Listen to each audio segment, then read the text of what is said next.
my sister. but it dresses up my tent. I was like going for comfort, like look at the literally intent, and it's great. It's cute. I thought it was the funniest shit ever because mine went from like 200 to I told William, I was like, I have to go shopping. I had multiple dresses and things of mine, and like honestly, I don't love any of them. So also, as I'm returning them, my package coming from like AC1G. Boy. Yeah. that So I'm hoping she's gonna. She does. That's terrible. So I'm really hoping that hits.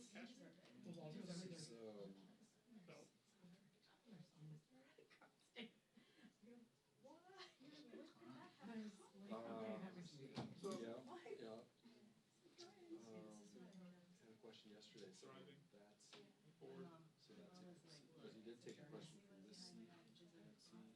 I do. He's got a question that he said. I literally try to get home and be like, oh, and really that's nothing. I mean, he was probably gonna call on Reese, because he was just more than Reese.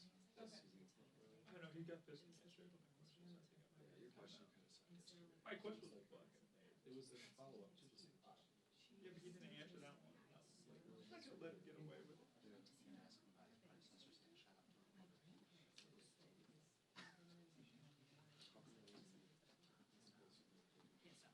I've never come to listening to Dave Sway.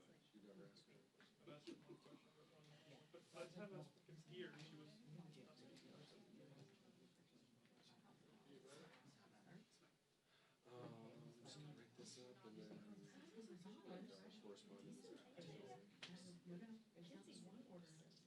It was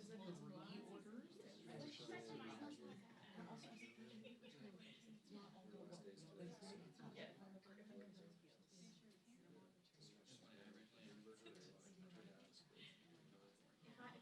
all the work.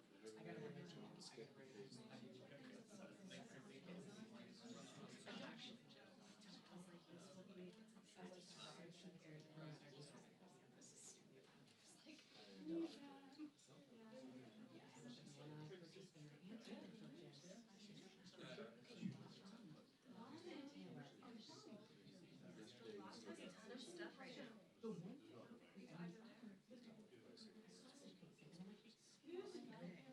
There's stuff right now. We went through the visitors.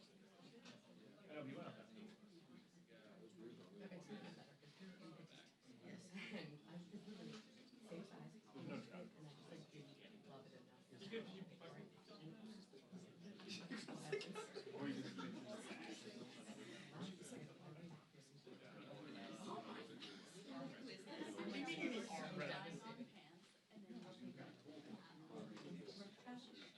And I put this wrap dress on, and it's just, okay, I want that later. gonna tell them worship yesterday. It's like green and orange.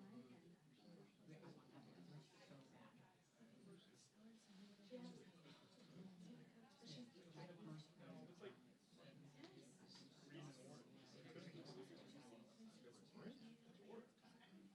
Oh, that's red. That's orange. Really?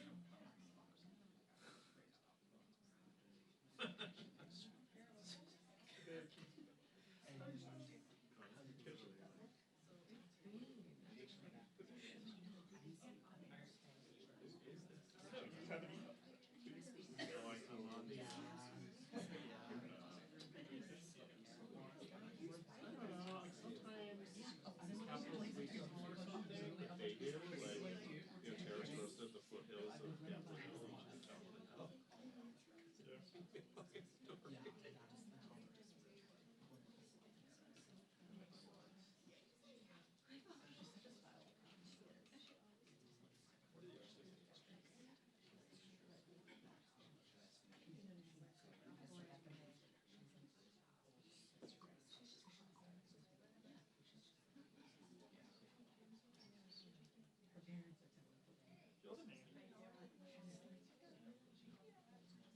My mother was living with us until February, then we're taking a vacation on April, pretty expensive to us.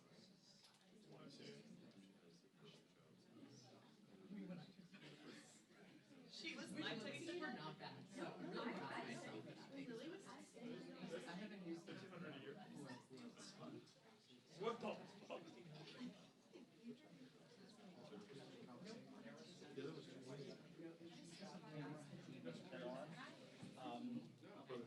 So I don't know, or you can take big chunks of it, or whatever you guys would be interested to do.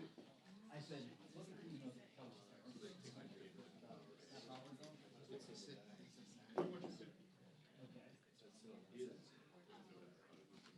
Yeah, we'll do something with that. I think we'll do another story, not as like a standalone news media. NBA, definitely not. Okay. Can you flag it for him, and I will then call him on about that. But as my friend said about him, he's awful. He doesn't stop. He's like, you hold him, he like wiggles ninjas out of your arms. If you gotta find his course, you need to hide.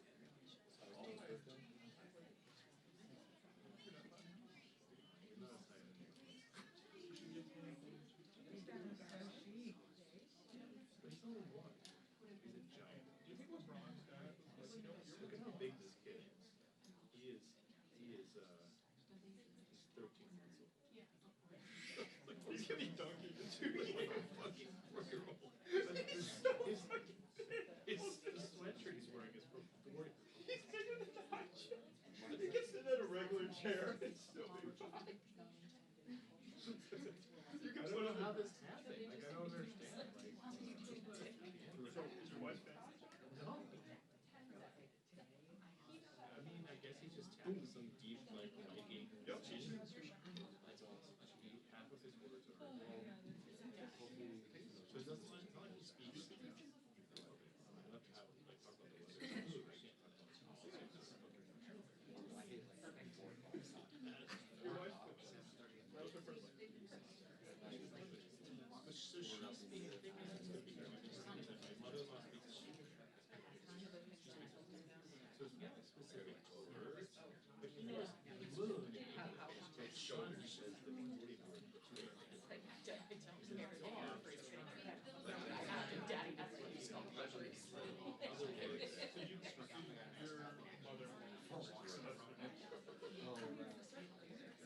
So she's playing with him. So she's done. They're actually, Yeah. it's actually not happening. For 2 years. Yeah, we did 2 years. Last year, she says the worst. So he's gonna be a smart kid. I hope so. And Incredible. He just met. Road's going. That'd be great. He's great. just put a basketball in his mouth. He has a soccer ball in his pocket. He has a basketball. So we use the little maybe basketball, but it's technically he's the ball, so they want to switch it, whether it's he goes around. So we have to hold the, we have the balls when he's with credit. And then you guys. Confused me. Hey, I have 5 different instruments of musical concerts. Yeah. And so what about the video? Is that because we have to take out? I have 4 soccer matches. Who was that? They shot it like this. And then 2 cameras.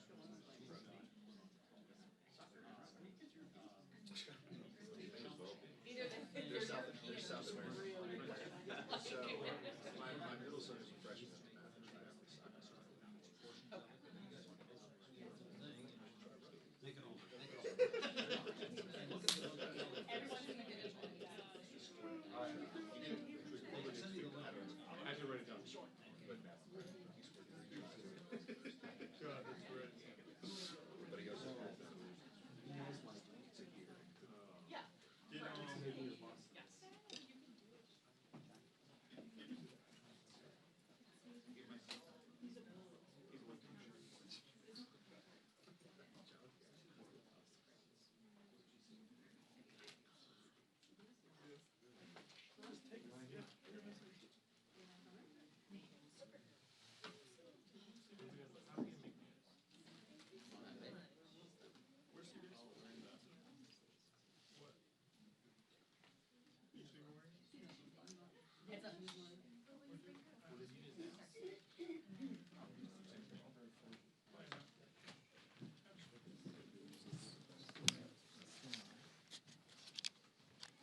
Good morning, everybody. Welcome to day 16 of the Democrat shutdown. The Schumer shutdown is very real and very painful for real Americans. We're going to share a little bit about that situation with you this morning, and then get an update on one specific segment regarding Homeland Security and what that's doing for the security of our country.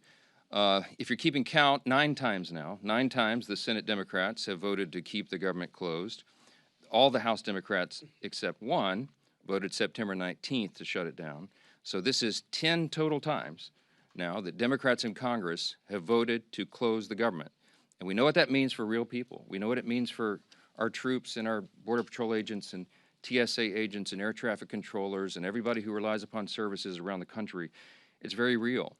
And so today marks yet another day of American families feeling the very real personal and economic strain of this reckless decision that our Democrat colleagues keep making. They want the United States government to remain closed, and they seem not to care about the pain that it's causing. They have offered no plan. They have offered no strategy. They have offered no common sense path forward for ending this situation. And so many of you have asked all of us, how will it end? We have no idea. It's up to the Democrats, and they have to decide it. And judging by their outrageous behavior, the Democrats appear perfectly happy to keep the political theater going while real people suffer. And that's why House Republicans made the responsible decision for our members to spend this week in their districts working for the people. They're helping their constituents. They're helping the American people navigate the mess that the Democrats have created. Staying back to work with our constituents was a decision that we made very thoughtfully and we made collectively as a group, House Republicans. We have so much of that work to do. That's not some talking point. It's not some strategic tactic. We made that decision out of urgent necessity. So I want to highlight here just this morning, just very briefly, just a couple of examples, a small sample of some of the very important work that House Republicans are doing on the ground right now to help Americans through this difficult time. In the state of Michigan, for example, our members are sitting down with veterans, men and women who risked their lives for our country, and they're struggling now because the services they depend on, health services, for example, have come to a halt thanks to the Schumer shutdown. So in Michigan, our Republicans from the House are there working through those situations. In Texas, many of our Republican colleagues have met with some of our brave Border Patrol agents down on that southern border who are still reporting for duty without a paycheck. In Montana, Congressman Ryan Zinke helped park rangers who are keeping the parks open as best they can for families and travelers, even as they themselves go without a paycheck. Across the Midwest, we have members who are meeting with local and regional airports to hear firsthand how furloughs and blocked paychecks there are hurting the people who keep our skies safe. Really important stuff. In rural communities around the country, Republicans are working hand in hand with their local hospitals to make sure that the $50 billion rural hospital fund that Republicans got signed into law in July 4th is accessed. It reaches the people who need it. And they're doing that work while the Democrats are demanding to kill that essential fund that is in their counterproposal for the CR, one of the many outrageous things they've claimed they want to do. And everywhere across America right now, we're helping small business owners and farmers and ranchers and service coordinators navigate frozen loans and delayed emergency funds and growing uncertainty about how to keep serving their communities.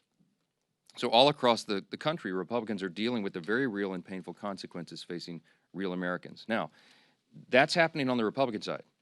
And what's happening on the Democrat side? You can see it for yourself. Compare what I just told you with what they're doing. Look at their own behavior. Look at their actions. Don't listen to the words that people are saying. Look at what they're doing. Chuck Schumer and Democrats over the last 10 days, here's a small sample of their activity, okay? We've seen performative stunts and TikToks and photo shoots across every inch of this Capitol. We've seen Democrats actually toast themselves on the balcony of the DCCC last night, while their colleagues voted in the Senate to keep the government closed for the 10th time.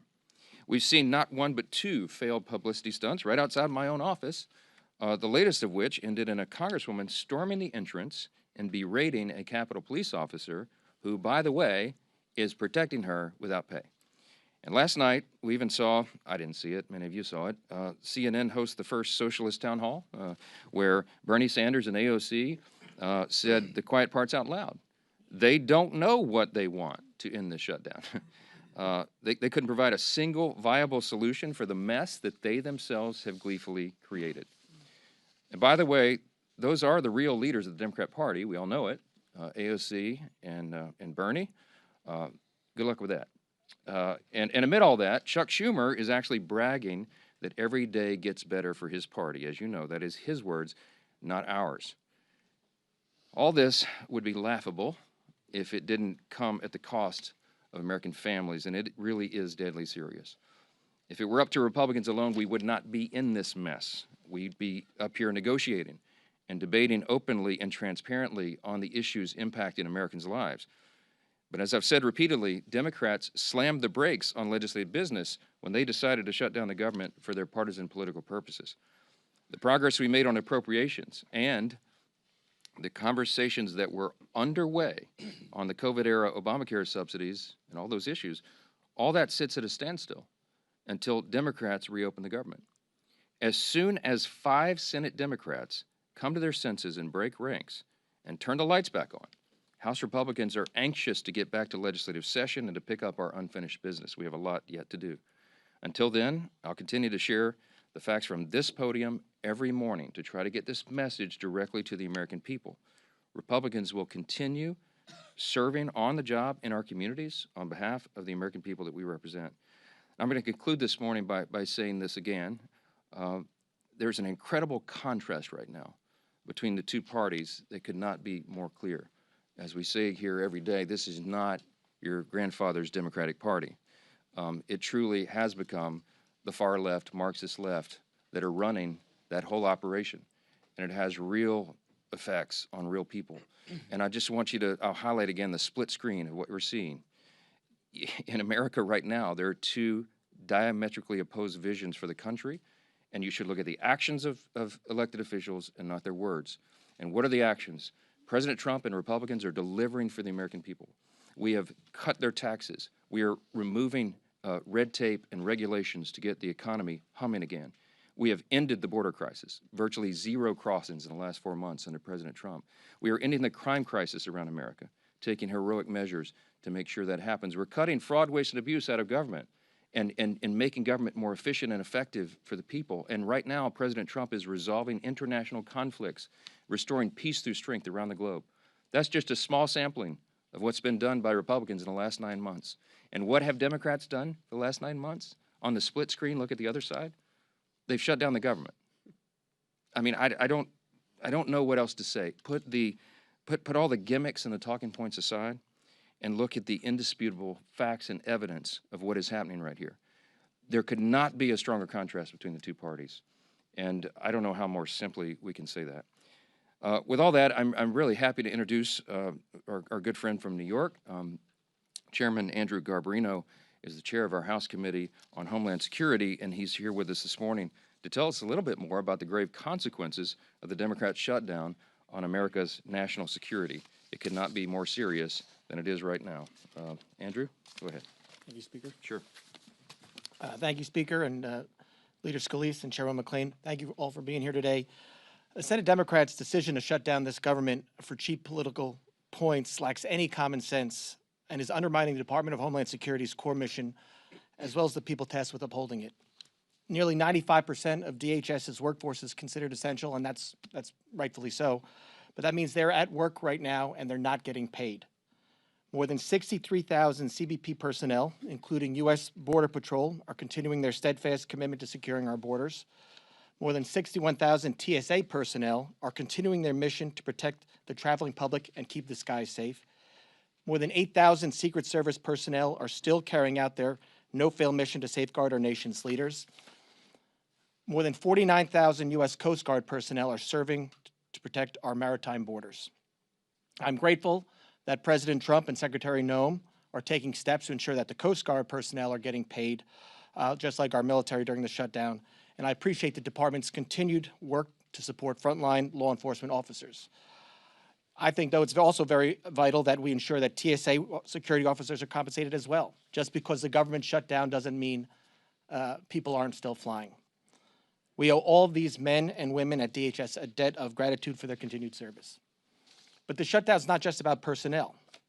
It's undercutting our homeland security posture. A lapse in government funding prevents DHS from moving forward with critical new investments that enable us to stay ahead of rapidly evolving threats. New contracts are put on hold, and proactive engagements with security partners are postponed. Shutdowns also disrupt the disbursement of vital grants from the Homeland Security Department to our state and local law enforcement partners. This undermines preparedness efforts and makes our communities less safe. Voting against the CR also, the Democrats have allowed crucial DHS authorities to expire. One of those is the Cybersecurity Information Sharing Act of 2015. Without that, 90% of our critical infrastructure is owned by private companies. They can't communicate with us right now. They can't tell us when there's a cyber attack because this lapsed. Every second we go without the ability for them to share that information makes us less safe. They've also, the counter drone authority has also lapsed. That was in the CR. Without this in place, agencies may not be able to swiftly take down malicious drones before they threaten U.S. airspace. There are dozens more. In short, this shutdown is making our country less safe. And I implore Senate Democrats to do the right thing and reopen the government now. With that, I would like to bring up Leader Scalise. Thank you. Well, you just heard a very stark, grim reality from Chairman Garbarino of what Chuck Schumer's shutdown is doing to our nation's ability to protect the homeland. The Department of Homeland Security is one of the most critical in terms of our ability to keep Americans safe here at home. And they're doing incredible work. And, you know, fortunately, like Chairman Garbarino said, 95% of the employees are deemed essential, but they're on the job not getting paid. But beyond that, he also pointed out grants are not going out. The sharing of information on things like cybersecurity is not happening. These are real devastating consequences of Chuck Schumer's shutdown. And nobody on the Democrat side can still articulate the reason why they're doing it beyond the obvious. And the obvious reason is Chuck Schumer being scared for his political future. Scared from who? From AOC. And last night, as the speaker mentioned, we saw two of the Democrat Party leaders, Bernie Sanders and AOC, at a forum, town hall, whatever you want to call it, on CNN. And they were laughing, they were guffawing like it's some kind of game. In fact, when AOC was pressed to say, what is it that y'all are shutting the government down over? She couldn't even give an articulate answer. This is what she said, quote, "I think we need to see ink on paper. I think we need to see legislation. And I think we need to see these things passed on the floor of the House and Senate and signed by the president." Can anybody tell me what she's talking about?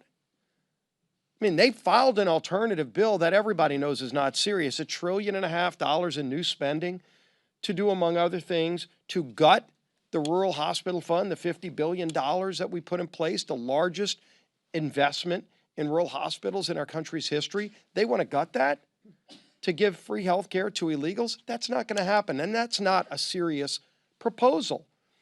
But in fact, when you get back to the heart of the question, and that is Chuck Schumer fighting for his political life in New York, they did ask AOC that question. You know, are you going to primary Chuck Schumer? And she laughed, and Bernie tried to bail her out of the question, but ultimately she wouldn't give a direct response to that, because that's really what this shutdown is about. Is Chuck Schumer afraid of the AOC wing of the party primarying and beating him in New York? And so he's just concerned about his political future, and he's willing to jeopardize the lives of the American people, to jeopardize our homeland security abilities that Chairman Garbarino talked about. These are serious consequences to real people, men and women in uniform, our federal workers that are not getting paid. All for what? For the gibberish you heard last night? They cannot articulate even what they want. We presented a clean CR that Chuck Schumer himself voted for in March. Very straightforward bill to fund the government and open it up just to give us more time to negotiate our differences. Very big differences that we have on policy, but we can't even get to those policy negotiations while Chuck Schumer is shutting down the government. So Senator Thune's doing a great job of trying to find a way. to keep bringing the bills back up until one day just 5 more senators on the Democrat side come to their senses and say they're willing to get the government back open so we can resume those negotiations. And we stand ready. We've done our job in the House, and we're ready to get back to work. There's a lot of work stacking up, but while Chuck Schumer keeps the government shut down, it's hurting millions of real families across America. With that, turn it over to our conference chair, Lisa McLean. Thank you, Leader, and thank you, Rep. Garbarino, for being here and the work that you're doing on the Homeland Security. Here we are. Democrats have shut down your government now for 16 days. So I think we all want to know, what have the Democrats done with all this time on their hands, right? Well, let's see. They've posed for glossy photos outside the Capitol. They've screamed at Capitol police officers who, by the way, they are refusing to pay, right? They've jumped on TV to what looks like an audition to be the next radical in charge after Chuck Schumer. And now they're gearing up for their I Hate America rally this weekend. A rally where they'll cheer for chaos instead of country. So take note of what goes on at that rally. Take note of how they put Americans first, really. Now, let's contrast that with Republicans who are doing what we always do, and that is actually working for the American people. And let me give you some examples, and I know our speaker talked about this, but I think this bears repeating again. Pat Fallon, who was in Texas hosting a town hall. Congressman LaLota connected with more than 8,000 of his constituents in New York doing a teletown hall. Congressman Collins held mobile office hours in Georgia. Congressman Walberg in my home state of Michigan brought veterans together in Michigan to tackle problems right now with the VA. Congressman Zinke actually rolled up his sleeves, I mean literally rolled up his sleeves in Montana to help Yellowstone National Park to clean it up. That's the difference. One side delivers solutions and the other are showboats. Republicans passed a clean CR to keep the government open. No gimmicks, no tricks. We actually want to govern. We did our job. And then we got back to work for the people who actually sent us here. Democrats, they saw a shutdown as leverage, as a chance to push for more wasteful spending. And don't take my word for it. Look at what they want to do, $1.5 trillion. You should never use a shutdown as leverage for more wasteful spending. But that's exactly what the Democrats are doing. Well, I have news for them. It's not going to work. Republicans are united behind the work that we've done for the American people. We will not hand out government benefits to illegals on your dime. We will not repeal provisions that cut waste, fraud, and abuse. And we will not cave to Democrats' $1.5 trillion in spending. So it's time for the Democrats to wrap up the photo shoots, stop actually attacking law enforcement, and end the who's more radical contest. Let's pass our clean bill and get back to work for the American people who sent us here. Thank you. All right, time for questions. Chad, go ahead. Mr. Speaker, good morning. Good morning. I know what Republicans have said, saying the shutdown is because Schumer is afraid of Ocasio-Cortez. There have been questions to Ocasio-Cortez. Schumer saying, is this because you're afraid? Are you going to challenge in a primary? They deny that. I understand the tension here about the shutdown. But just because you're saying that that's the case does not necessarily make that true. When they deny that, why should we continue to say, okay, it's because they're worried about their left flank, or Schumer's worried about Ocasio-Cortez challenging him in a primary? Well, look, I'll be intellectually consistent and tell you don't listen to what politicians say. Look at the actual evidence. I can put on my evidence here. First, Exhibit A is what AOC actually said last night. She did not disclaim that she was running against Schumer, and there's lots of talk about that. You don't have to take my word for it. Most of you have written about that. But then also look at the evidence. Exhibit B would be what happened in March. And when we began all this, and I think at the first or second day of the shutdown, I brought you a magazine cover that I had on a big stack on my desk, the Washington Examiner, and it was a cartoon depiction of Chuck Schumer leaving the Senate with a box with all his belongings as if he'd been fired, and he had this shameful look on his face. And all the House Democrats were drawn behind him, screaming at him, holding up signs saying he was a traitor, et cetera.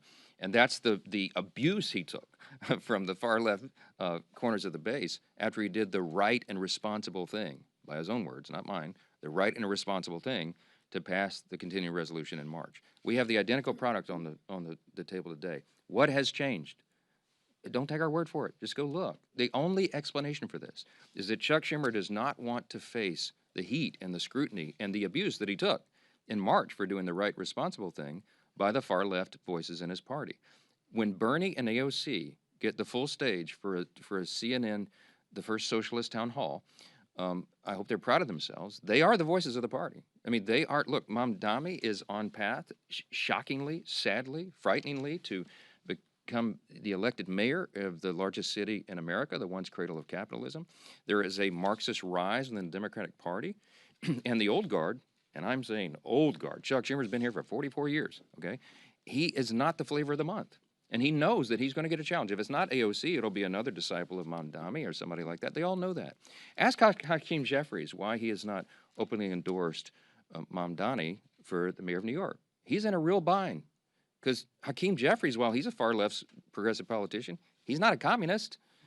But you have to aspire, you have to say, you have to stand for the farthest left ideas, socialism, communism, Marxism right now, to be in favor in the Democratic Party. This is not your grandfather's Democratic Party. They wouldn't recognize it.